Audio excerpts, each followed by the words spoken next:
Buenos días, mi nombre es Marta Cecilia Díaz y la sistematización de aprendizaje se denomina clasificación en fase para personas privadas de la libertad, analfabetas y o con discapacidad auditiva o visual. La llevé a cabo en la localidad 18 Rafael Uribe Uribe, kilómetro 5, vía La Picota, en el complejo metropolitano de Bogotá, La Picota. La primera construcción se denomina Penitenciaría Central de Cundinamarca, en lo que hoy conocemos como Museo Nacional. En 1935 se inicia la nueva construcción en el terreno llamado La Picota. Posteriormente se hacen adecuaciones y ampliaciones hasta que en 2012 toma el nombre de Complejo Metropolitano de Bogotá, nombre que lleva hasta el día de hoy, y en esta institución se encuentran personas tanto condenadas como sindicadas. Cuando la persona es condenada, entra en un proceso llamado tratamiento penitenciario y está dirigido a la resocialización y a minimizar la reincidencia. Dentro del tratamiento penitenciario encontramos la clasificación en fase. Se encuentra regulada por la Ley 7302 de 2005. Cuando las PPL conocen y cumplen con los requisitos tanto objetivos como subjetivos y acceden a beneficios pueden acceder a beneficios administrativos o subrogados, tales como trabajo y estudio en espacios más abiertos, permisos de 72 horas, prisión domiciliaria, la libertad condicional, pero la información, por diferentes circunstancias, entre ellas la sobrepoblación carcelaria, evitan que esta información llegue de forma oportuna y confiable. Entonces, para las personas analfabetas o con discapacidad auditiva o visual, es mucho más difícil acceder a la información porque no existe el material adecuado para ellos y con esto se ven aún más excluidos y no tienen las mismas oportunidades que el resto de la población para la resocialización. Objetivo: analizar el rol del psicólogo en instituciones penitenciarias y carcelarias mediante el análisis de la experiencia obtenida en la praxis, la evaluación de las buenas prácticas y los aspectos a mejorar.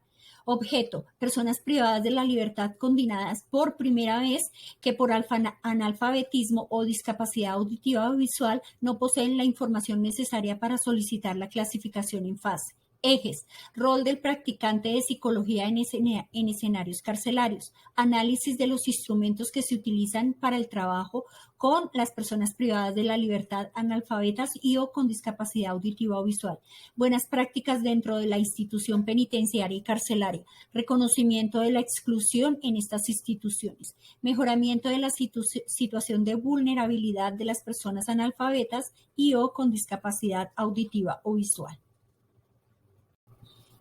En el soporte teórico encontramos como primer capítulo la andragogía, como la ciencia de participar en la construcción de conocimientos para los adultos, teniendo en cuenta la experiencia vivida por el individuo. Entonces el sujeto decide qué quiere aprender, qué necesita aprender y cuándo lo hace, no es de tipo memorístico.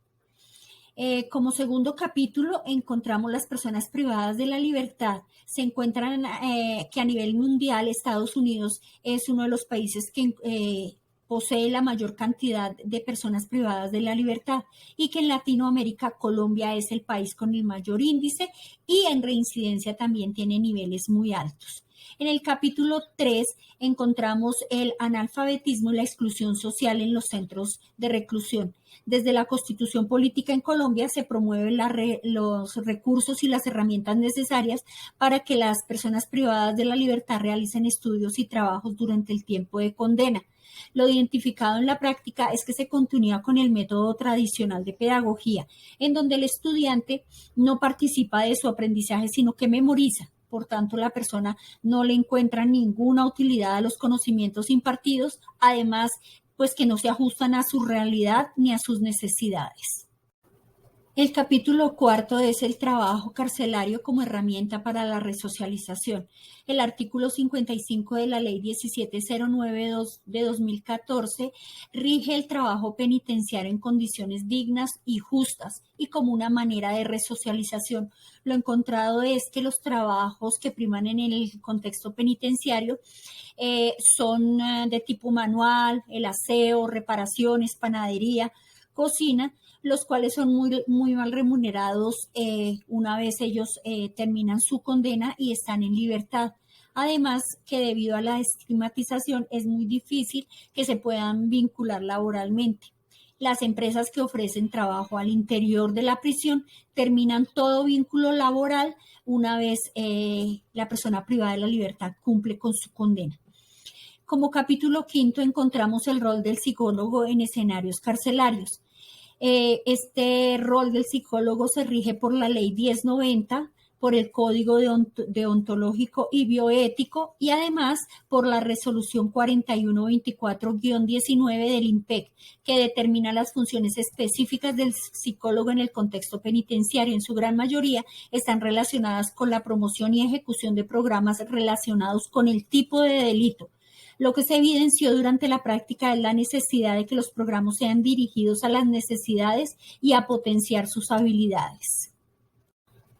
Metodología: investigación de tipo cualitativa porque recopilé, estudié y utilicé las experiencias personales y las historias de vida en el contexto penitenciario mediante la observación, el diario de campo y las entrevistas, con un diseño fenomenológico por cuanto observé las perspectivas de los participantes, explorando, describiendo y comprendiendo lo que los individuos tenían en común de acuerdo con sus experiencias en relación con el fenómeno llamado reclusión. Análisis crítico de la experiencia. Este análisis me ha permitido repensar sobre la institución carcelaria y sus propósitos. Por lo menos en Colombia es una institución de represión y de control que no garantiza la resocialización. Por el contrario, debido a la sobrepoblación, se observa que las conductas asociadas al delito y al consumo de sustancias psicoactivas son muy altas. Así, el tiempo de condena se convierte en una escuela para aprender más técnicas delictivas.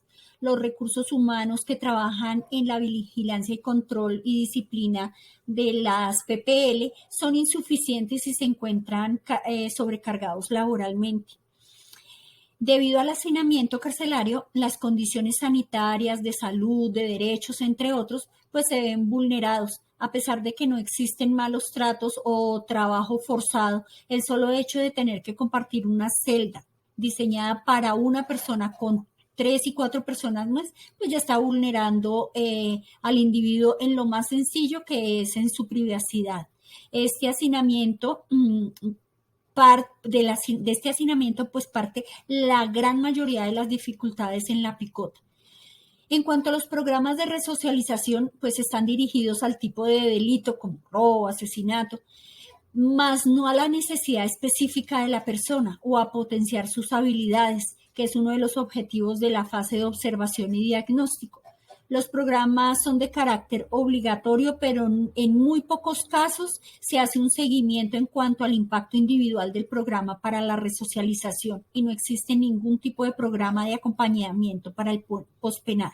Apenas comunidad terapéutica está iniciando, dando los primeros pasos en el seguimiento para el pospenal. Conclusiones. Se necesitan elaborar políticas públicas tendientes a mejorar la infraestructura carcelaria para que realmente exista distinción entre penados y pospenadas. Además, porque las instalaciones no son adecuadas para personas que presenten algún tipo de discapacidad. No existen ascensores y son edificaciones hasta de 7 pisos. Diseñar programas laborales y de estudio que ofrezcan la posibilidad de adquirir herramientas para la resocialización.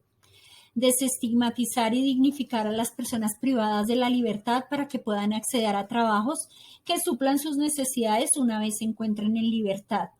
Incentivar en las personas privadas de la libertad la participación continua y activa en los programas de resocialización como una obligación y un derecho promulgado por la Constitución para evitar tiempos de ocio y conductas delictivas.